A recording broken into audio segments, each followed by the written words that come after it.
দুটি চোখ দিয়ে পানি চলে আসার মতো একটি ঘটনা।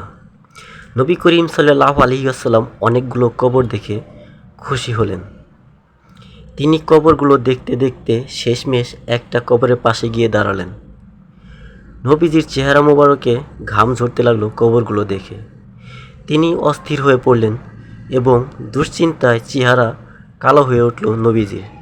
হয়রান পেরেশান হয়ে গেলেন তিনি। নবীজির পেরেশানি দেখে একজন সাহাবী এসে জিজ্ঞাসা করলেন, হে আল্লাহর রাসূল, আপনি এত পেরেশান কেন? নবীজি অস্থির হয়ে বললেন, এই কবরের বাসিন্দার উপর ভয়াবহ আযাব হচ্ছে, এমন শাস্তি যা দুনিয়ার মানুষ দেখলে জ্ঞান হারিয়ে ফেলবে। নবীজি আফসোস করে বললেন, আহ, এই কবরের বাসিন্দার কি করুণ অবস্থা। এই কথা বলে নবীজির হাত মোবারক কবরের উপর রাখলেন এবং কবরের বাসিন্দার জন্য দোয়া করলেন। কিন্তু নবীজির দোয়া কবুল হলো না। তখন নবীজির চেহারা মোবারকে কোনো প্রশান্তি এলো না। তিনি অবাক হয়ে ভাবতে লাগলেন, আমি দোয়া করলাম, দোয়া কবুল হলো না, এটার কারণ কি?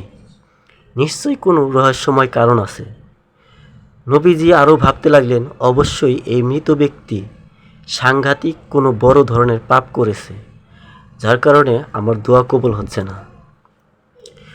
তখন মৃত ব্যক্তির কবরের আযাবের কথা ভেবে নবীজির অস্থিরতা বেড়েই চলছে। তিনি বললেন, আমার উম্মতের উপর এমন কঠিন শাস্তি হচ্ছে, আর আমি বাড়িতে গিয়ে শান্তিতে ঘুমাবো?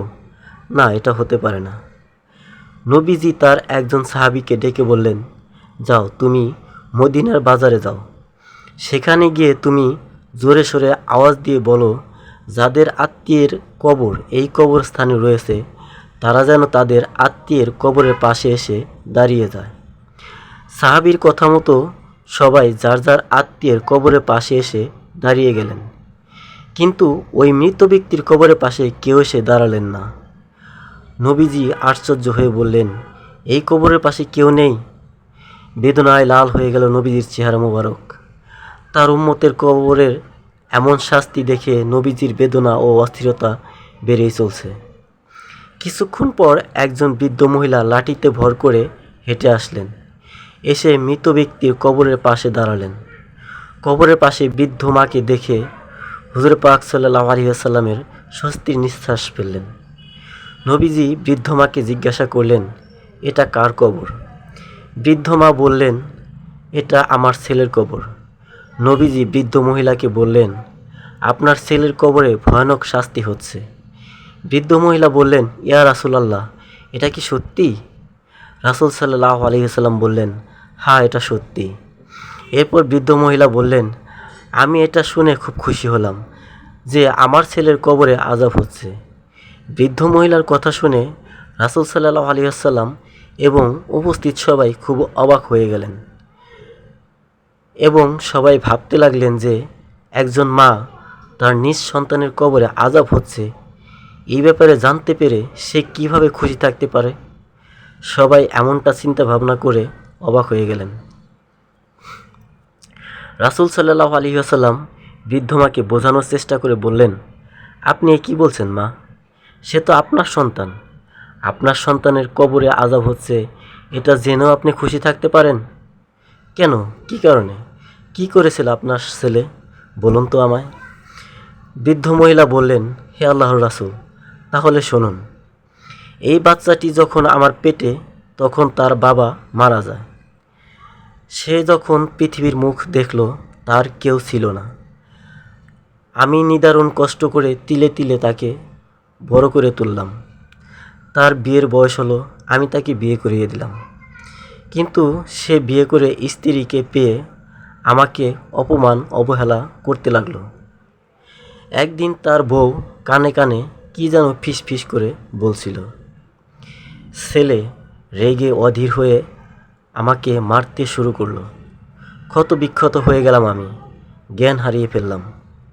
আমার যখন জ্ঞান ফিরে আসলো, আমি তখন আল্লাহর কাছে দুই হাত তুলে বললাম, হে আল্লাহ, তুমি আমার ছেলেকে কবরে শাস্তি দিও, দুনিয়াতে শাস্তি দিও না। কারণ দুনিয়াতে শাস্তি দিলে আমার চোখের সামনে আমার ছেলের কষ্ট আমি সহ্য করতে পারবো না। হে আল্লাহর রাসূল, আমি এখন এই জন্য খুশি যে আল্লাহ তাআলা আমার দোয়া কবুল করেছেন। হুজুর পাক সাল্লাল্লাহু আলাইহি ওয়াসাল্লাম বৃদ্ধ মহিলার কথা শুনে চোখের পানি চেপে ধরে রাখতে পারলেন না। দয়ার নবী, মায়ের নবী, নবীজির চোখের অশ্রু গাল বেয়ে ফোঁটায় ফোঁটায় পড়তে লাগলো।